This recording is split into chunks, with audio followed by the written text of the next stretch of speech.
Hey, first graders! Today you get to share your story with me, and I'm really excited to hear it.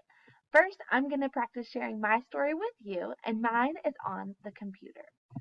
So, I decided that my characters, like all of us, would be me and my parents.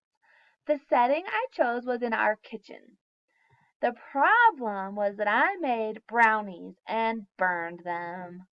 The solution is that my mom helped me make another batch and my dad said they tasted great.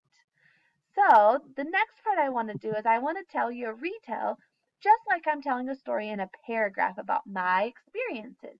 I want to share my experiences with you. I would love for you to give this a try today too. My topic sentence. One day, my parents and I were cooking in the kitchen. First, I started to make the brownies all by myself. Next, when they came out of the oven, they were burned and I cried. Last, my mom helped me make a new batch of brownies and my dad said they tasted great.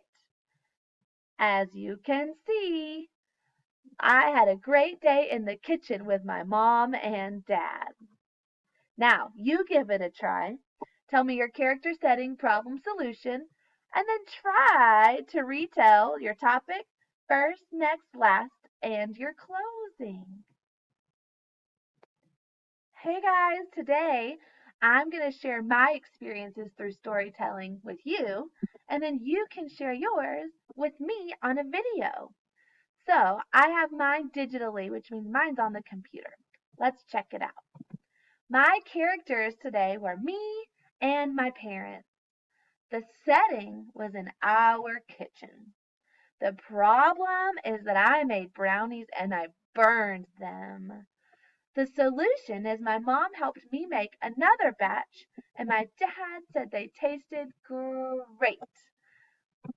Now it's your turn. I can't wait to see your character setting problem solution, and I can't wait to hear you tell me the characters, the setting, the problem, and the solution to your story today.